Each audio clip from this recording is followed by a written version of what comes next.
Welcome back to Springfield Arms. You with Saeed on the podcast Guns and Coffee. And today we're looking at one of my favorite all-time handguns.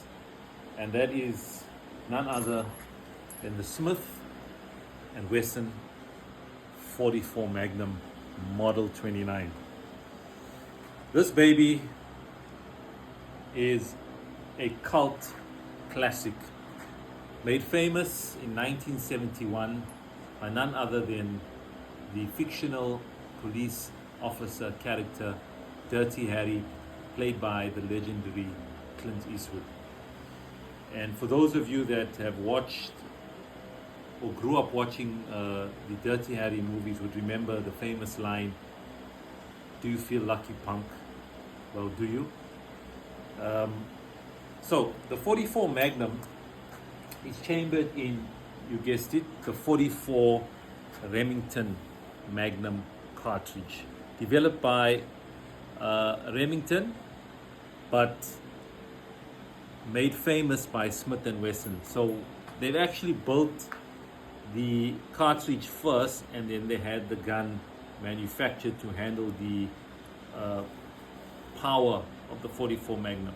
At one time, the 44 Magnum was the most powerful handgun on earth. And you'd hear lines in the movie Dirty Harry, where Clint Eastwood would say, "This is the 44 Magnum, the most powerful handgun on earth, and it'll blow your head clean off."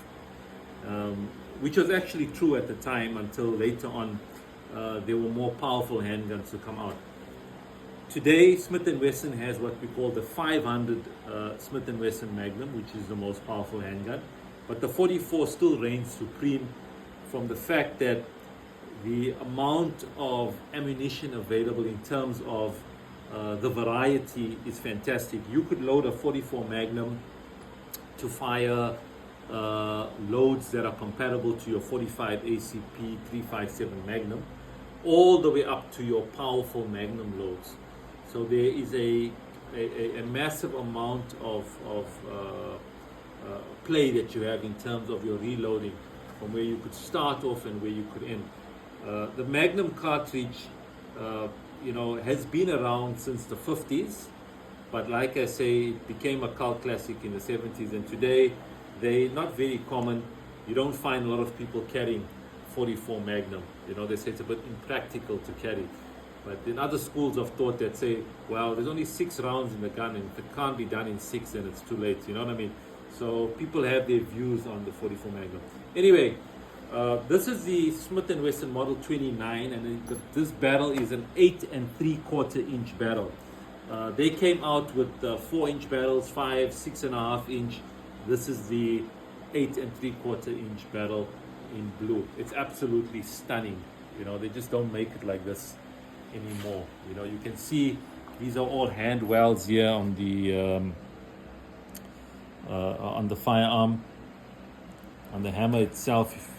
So the bluing is beautiful with your walnut stock grips. We're gonna have a bit of a test fire here today, and we're gonna use our friend Bob and see what the 44 does.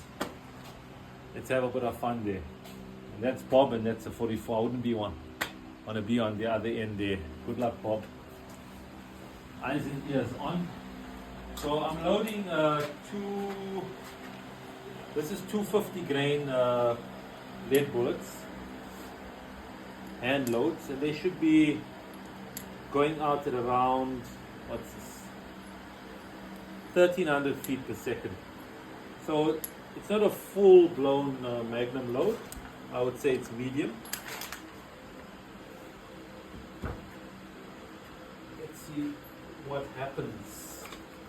Eyes and ears on.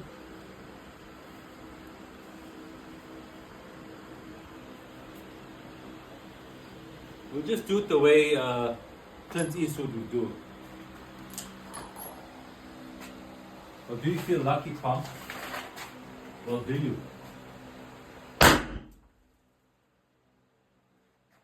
Wowza.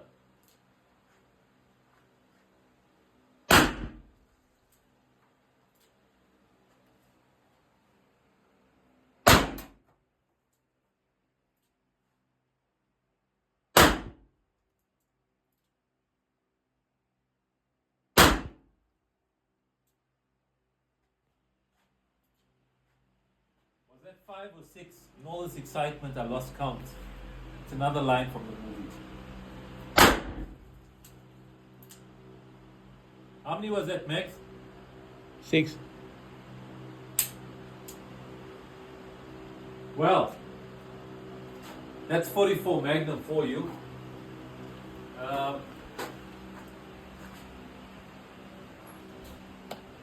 Suffice to say, I don't think Bob is going to make it to the ER.